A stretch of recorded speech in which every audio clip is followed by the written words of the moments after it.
Joining us now is the WBC heavyweight champion of the world, Deontay Wilder. Woo! Give it up for the champ. Champ is here. And I want to start with a thank you, because when you were on this show last time, I asked you, for Marcellus and our benefit, when you do Tyson Fury again, take it to Vegas. Yes. That's going to be the greatest spectacle since I was going to Tyson fights. It's going to be. We can't wait to be there.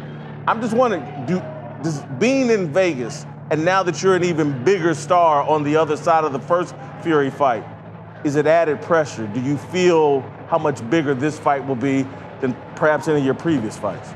It's no added pressure for me, you know. It's just, this is the moment in time. This is my moment. This is my time. And it's like when you're walking in your manifestation and understanding the things that you see and do as you walk into it. It's like it's no added pressure. It's like as if you're supposed to be here, and I perform and I act like I'm supposed to be here each and every time. Now we're at the biggest event in the sporting world, the king of all sports. We're talking about the Super Bowl. But the only thing comparable is like a pre-fight emotional ride that you have to go through as being the champion of the world. We know what's at stake.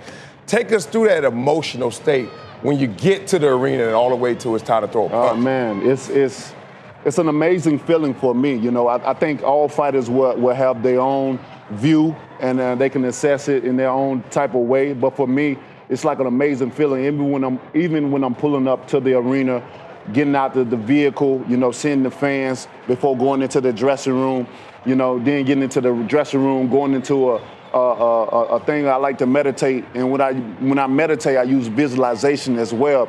It's like me seeing myself going through the course, understanding certain things and the things that I can't visualize and see, then I handle it on the job just like life. And then going into getting to the warm up, knowing that it's almost time. They say, after this fight, champ, you're next. And then feeling that energy like, all right, it's showtime, it's almost my time.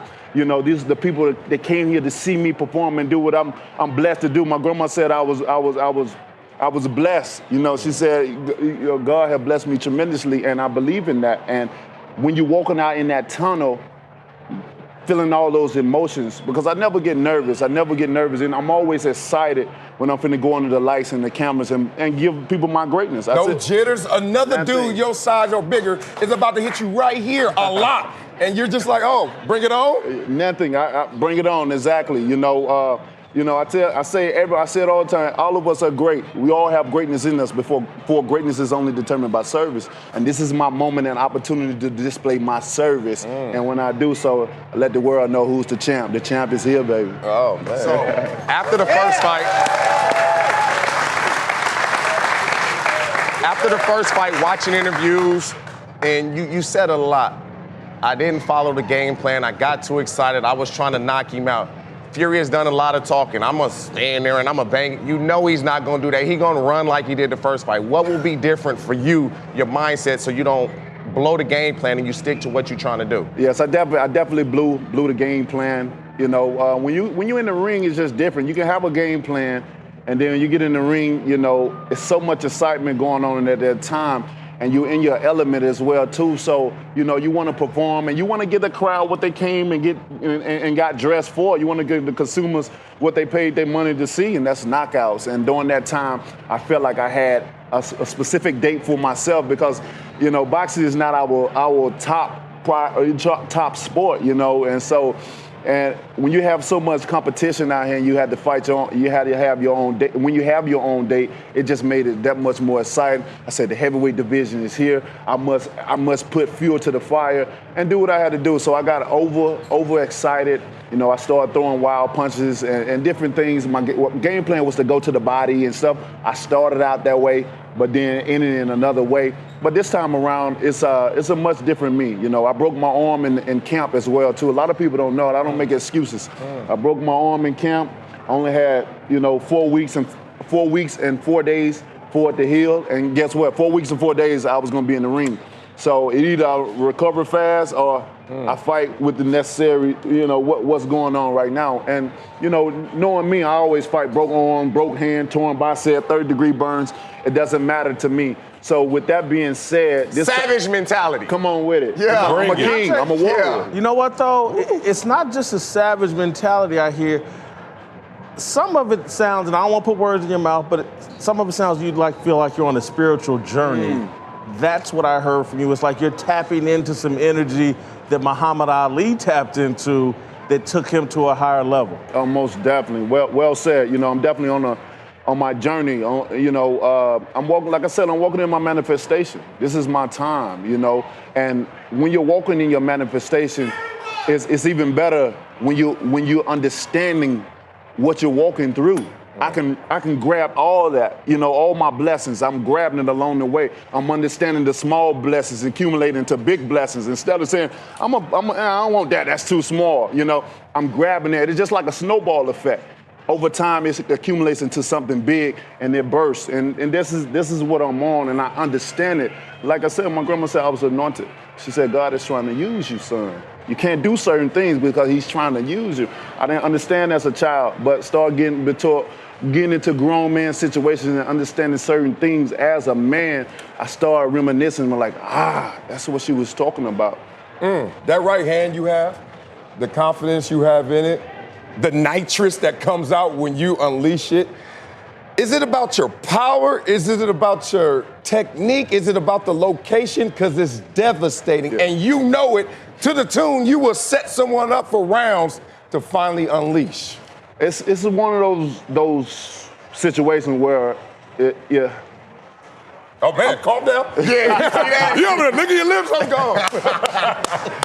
You got a couple more weeks, champ. Visualize it, huh? Yeah, man, it's one of those situations where, I'm blessed with tremendous power, the things that I'm doing, and that what differentiate me and really separate me from the rest of the guys because of my power and how I'm able to display it and use it. Not only I can use it in the first round, but it carries on through the 12th round. I always tell my opponents that you have to be perfect for 12 rounds, 36 minutes. I only have to be perfect for 2 seconds, and that's literally because I can hit you anywhere on your body, even your forehead, and knock you out, as we've seen in my last fight. And, to have this responsibility is such great, power that I have, it's an amazing feeling because when I'm getting prepared for guys, I'm not really concerned about the most when it comes to my opponent. They have to worry more about me than I have to worry about them. But it comes with a price. Yes, it does. Because people always dismiss your acumen, your mindset, your skill set, and how you apply yourself mentally to your fights. Can you talk about how that feels? Yeah, a lot of people, they only look at one thing. I think I mesmerize people with just the right hand over and over and over. So when I'm out and when I have an outing or event I have to go to, people, first thing they're waiting on is when I hit a guy, and after I hit him, they want to see what's the reaction, what's going to happen if I'm going to knock him out. And they look past the skills and certain things because they say I have no skill. They say he's just a one-trick pony. Yep. And I do that one trick well. Keep tricking. Keep on tricking. It ain't tricking if you got it. Listen, Deontay, I have the same issue. A lot of people don't take my mind seriously because I look so good. So I can recognize what you're talking about. But I want to ask you this seriously, and I don't want to put thoughts in your head or words in your mouth. I find Tyson Fury annoying. His style, the whole nine. I'm with you, too. I'm just trying to I don't want to put words. How do you feel about Tyson Fury? And you don't have to go fake, I hate him, blah, blah, blah, because you would never do that. But how do you feel about Tyson Fury? As a person with Tyson Fury, I like him. As a person, for me, being in the heavyweight division, he's a breath of fresh air. Because a lot of guys, they don't want to talk about what they're gonna do or whatever because I don't think they're really sure what they're gonna do when they get in the ring. And most of the time, guys say certain things just to promote the fight, or maybe to boost their ego up, or maybe to boost their confidence up. Especially when you get in a guy as explosive and powerful as you really have to build some type of confidence to get in there with me to understand I can go at any time, so I want to say certain things. But with him, he's such a character, and he like to have fun. He say certain things, and he can be annoying at times, but, you know, for me, looking in, this is my occupation, and he's in it too. We love what we do. You know, I really like the guy, but when it comes to business, you know, you can't have no feelings towards anyone. The biggest fight in recent history.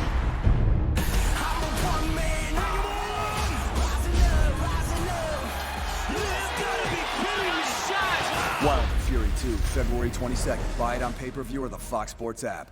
Thank you for watching. Well, if you enjoyed that clip, make sure you click somewhere around here and subscribe. From fight highlights to exclusive interviews, we have got everything you need as a boxing fan right here on PBC on Fox.